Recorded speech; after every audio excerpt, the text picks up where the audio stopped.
في خلق السماوات والأرض واختلاف الليل والنهار لآيات لأولي الألباب الذين يذكرون الله قياما وقعودا وعلى جنوبهم ويتفكرون في خلق السماوات والأرض ربنا ما خلقت هذا باطلا سبحانك فقنا عذاب النار ربنا إنك من تدخل النار فقد أخزيته وما للظالمين من أنصار ربنا إننا سمعنا مناديا ينادي للإيمان أن آمنوا بربكم فآمنا ربنا فاغفر لنا ذنوبنا وكفر عنا سيئاتنا وتوفنا مع الأبرار. وعن أنس رضي الله عنه قال النبي صلى الله عليه وسلم إذا مررتم برياض الجنة فارتعوا قيل وما رياض الجنة يا رسول الله قال حلق الذكر. صدق الله العظيم وصدق رسوله النبي الكريم.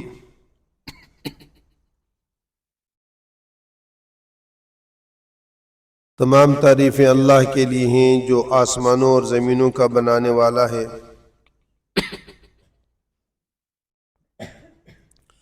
اور بے شک آسمانوں کے اور زمینوں کے بنانے میں اور دن اور رات کے بدلنے میں اندھیرے اجالے کے آنے میں بہت سی نشانیاں ہیں عقل والوں کے لیے. اگر دن رہے رات نہ آئے تو کوئی رات کا لانے والا نہیں بجز اللہ کے، اور رات رہے دن نہ آئے سورج نہ نکلے تو کوئی اس سورج کا لانے والا دن کا لانے والا نہیں بغیر اللہ کے. اللہ جل شانہ نے دن بنائے ہے کسب کے لیے، معاش کے لیے، محنت کے لیے، جد و جہد کے لیے. رات بنائی ہے آرام اور سکون اور اطمینان کے لیے. وَجَعَلْنَا اللَّيْلَ لِبَاسًا وَجَعَلْنَا النَّهَارَ مَعَاشًا وَجَعَلْنَا نَوْمَكُمْ سُبَاتًا. یہ سب بنانے والا، چلانے والا، کرنے والا اللہ ہے. اب جس میں عقل ہوگی وہ اس کو سمجھے گا، دن کی حقیقت سے اللہ کو پائے گا اور رات کی ظلمت سے اللہ کے پاس جائے گا. دن کی روشنی میں اللہ کو پائے گا اور رات کی تاریکی میں اللہ کے پاس جائے گا. اللہ کے قدموں میں سر رکھ کر روئے گا اور اللہ سے راز اور نیاز کی باتیں کرے گا. اب یہ اسی کو نصیب ہوگا. اللہ پاک فرماتے ہیں جو عقل والے ہیں. اور عقل والے کون ہیں؟ یذکرون اللہ قیاما وقعودا وعلی جنوبہم. ان کا کوئی حال اللہ کے ذکر سے خالی نہیں، ان کی کوئی کیفیت اللہ کے ذکر کے بغیر نہیں ہے. قیاماً کھڑے بھی اللہ کا ذکر کرتے ہیں، قعوداً بیٹھے بھی اللہ کا ذکر کرتے ہیں، وعلی جنوبہم اور کروٹوں پر لیٹے بھی اللہ کا ذکر کرتے ہیں.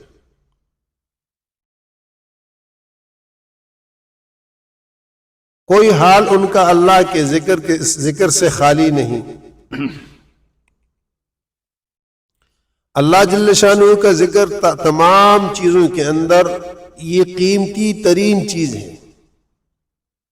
عبادات ذکر ہیں، اطاعت ذکر ہیں، لیکن اس کے باوجود بھی ان اطاعت کے ساتھ ساتھ اللہ پاک کہتے ہیں کہ ذکر کرو. فَإِذَا أَفَضْتُم مِّنْ عَرَفَاتٍ فَاذْكُرُوا اللَّهَ عِندَ الْمَشْعَرِ الْحَرَامِ.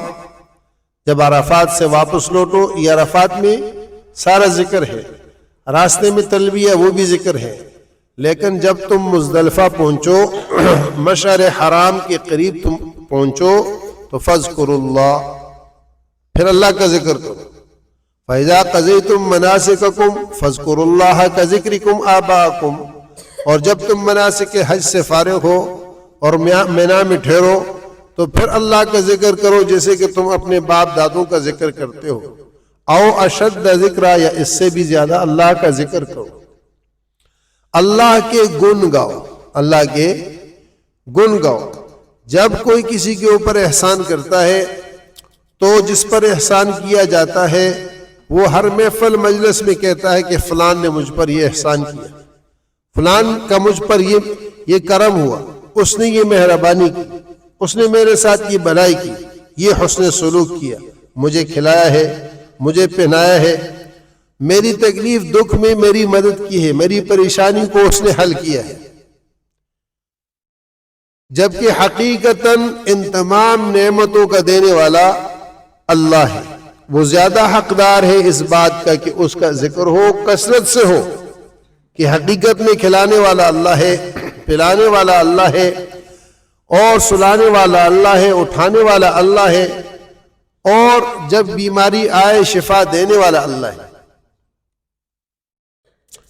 یہ ذکر ایک ایسی مبارک چیز ہے جو روح کی غذا ہے، روح کی غذا ہے۔ جسم کھانے سے پلتا ہے، روح ذکر سے پلتی ہے۔ روح کا مقام دل ہے، اور دل وہ ذکر سے آباد ہوتا ہے، اجلا ہوتا ہے۔ ام حبیبہ رضی اللہ تعالیٰ کی روایت میں ہے، رسول کریم صلی اللہ علیہ وسلم نے فرمایا دل بھی میلا ہوتا ہے، اور دل کی صفائی اللہ کا ذکر ہے، دل کی صفائی اللہ کا ذکر ہے۔ حضرت ابو سعید خدری رضی اللہ تعالیٰ فرماتے ہیں کہ سیدنا امیر معاویہ رضی اللہ تعالیٰ مسجد میں آیا تو حلقہ بنا ہوا تھا، ذکر والوں کا ذکر کر رہے تھے، تو انہوں نے پوچھا کیا کر رہے ہو؟ تو انہوں نے کہا ہم اللہ کا ذکر کر رہے ہیں۔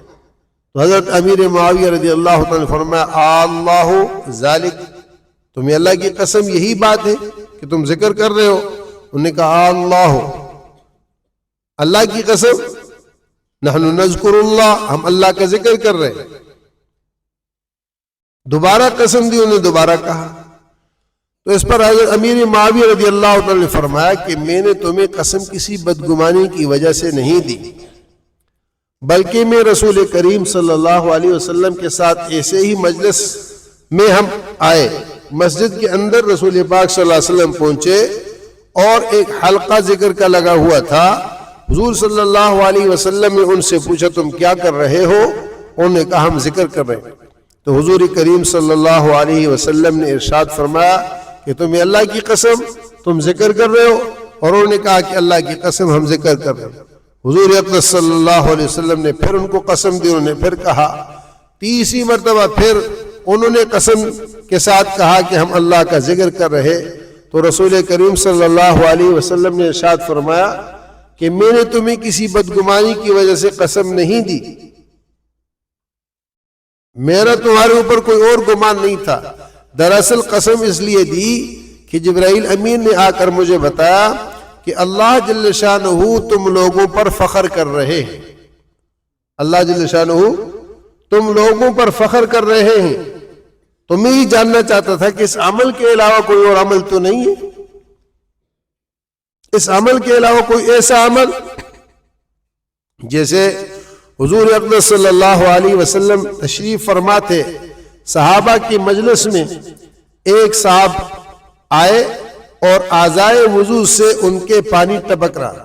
حضور اقدس صلی اللہ علیہ وسلم نے فرمایا کہ من سرہ ان ينظر الى رجل من اہل الجنہ فلینظر الى هذا، جو خوش ہو اس بات سے کہ وہ جنتی دیکھے تو اس کو دیکھے۔ دوسرے دن پھر ایسے ہی وہ صحابی اس حال میں آئے کہ اعضائے وضو سے پانی ٹپک رہا تھا، تو حضور اقدس صلی اللہ علیہ وسلم نے دوبارہ یہ بات کہی کہ جس کو یہ بات خوش کرے کہ وہ جنتی دیکھے تو اس کو دیکھو۔ تیسرے دن پھر اللہ کی شان کے اسی طرح حضور بیٹھے تھے اور وہی صحابی اسی وقت اسی طرح آئے کہ ان کے اعضائے وضو سے پانی ٹپک رہا۔ رسول کریم صلی اللہ علیہ وسلم نے پھر یہی ارشاد فرمایا کہ جس آدمی کو یہ بات خوش کرے اور وہ اس سے خوش ہو کہ وہ جنتی دیکھے تو اس کو دیکھے۔ تو ابن عباس رضی اللہ عنہ بچے تھے، 3 دن انہوں نے یہ بات سنی اور سوچ میں پڑ گئے کہ یہ کیا کرتا ہے کہ جنتی ہے، تو اس کے پیچھے لگ گئے۔ جب وہ گھر جانے لگے ان کے پیچھے پیچھے گھر تک گئے، اور جب وہ گھر میں داخل ہونے لگے پیچھے مڑ کر دکھا تو ابن عباس رضی اللہ تعالیٰ تھے۔ تو پوچھا کہ کیا بات ہے بیٹا؟ فرمایا کہ چچا جان میں آپ کے ساتھ رہنا چاہتا ہوں، میں گھر نہیں جانا چاہتا۔ احادیث میں مختلف الفاظ ہیں، لیکن بعض الفاظ کے استعمال میں اس بات کی احتیاط ضروری ہے، نہ معلوم وہ الفاظ کس کے ہوں۔ وہ بڑے لوگ تھے، ان کی طرف ایسے الفاظ کی نسبت کرنا جس میں جھوٹ کا شائبہ بھی ہو یا غلطی ہو تو اس سے بچا جائے۔ تو اس پر جو ہے یہی کافی ہے کہ انہوں نے کہا میں آپ کے ساتھ رہنا چاہتا ہوں۔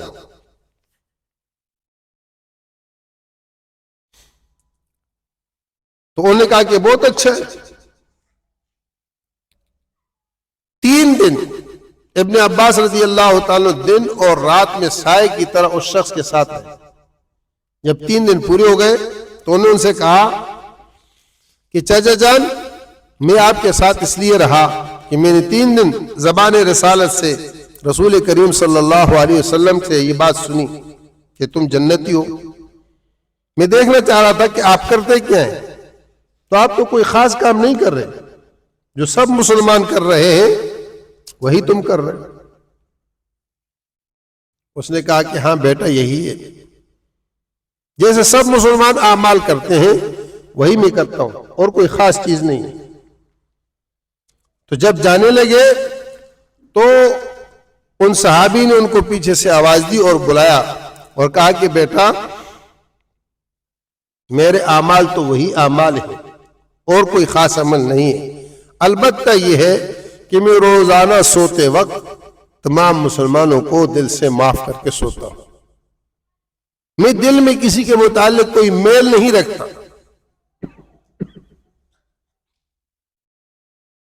دل صاف کر کے سوتا ہوں۔ اور یہ عمل بہت مشکل ہے چھوٹا سا، لیکن عمل بہت مشکل ہے، اللہ یہ کہ جس کے لیے اللہ اس کو آسان کر دے، اللہ یہ کہ جس کے لیے اللہ آسان کر دے۔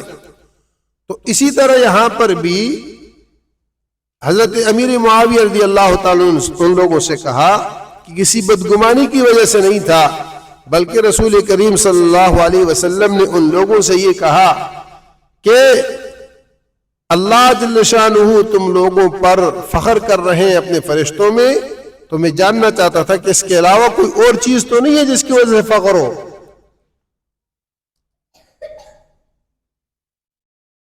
اور حضور اقدس صلی اللہ علیہ وسلم نے ذکر کے حلقوں کو جنت کے باغ کہا، ذکر کے حلقوں کو جنت کا باغ کہا کہ جب تم جنت کے باغوں پر گزرو تو خوب چرو۔ حدیث قدسی ہے، اللہ جل شانہ فرماتے ہیں کہ جب بندے کے ہونٹ میری یاد میں ہلتے ہیں، جب بندے کے ہونٹ میری یاد میں ہلتے ہیں تو میں بندے کے ساتھ ہوتا ہوں۔ راحتوں میں اپنے اللہ کو یاد کرنے والا، راحتوں میں اپنے اللہ کو یاد کرنے والا جب تکلیف میں اللہ کو پکارتا ہے تو اس کی آواز آسمانوں پہ جاتی ہے، اور جب پہلے آسمان سے لگتی ہے تو یہ آسمان کے دروازے ہیں، اندر جو دروازوں پر فرشتے مقرر ہیں وہ پوچھتے ہیں کس کی آواز ہے، تو باہر والے فرشتے کہتے ہیں کہ اپنا ہی ہے، جانا پہچانا ہے، دروازہ کھل جاتا ہے۔ 7 دروازے جنت، 7 آسمانوں کے دروازے کھل کے یہ آواز اللہ کے عرش سے ٹکراتی ہے، اور اللہ جل شانہ پھر فوراً فرشتوں سے فرماتے ہیں کہ دیکھو میرے بندے کی تکلیف میں اس کی مدد کرو۔ اس لیے میرے محترم دوستو، میرے عزیزو، ہر پل لمحے اللہ کے ذکر سے اپنی زبانوں کو تر رکھو، کوئی لمحہ اللہ کے ذکر سے خالی نہ ہو۔ وہ لمحہ حسرت اور افسوس کا ہے، وہ مجلس حسرت اور افسوس کی ہے، وہ گھڑی حسرت اور افسوس کی ہے جس میں اللہ کے ذکر کے بغیر وہ مجلس گزر گئی۔ اس آدمی پر حسرت اور افسوس ہے جو ذکر کے بغیر زندگی گزارتا ہو یا کوئی لمحہ اس کا گزرتا ہو.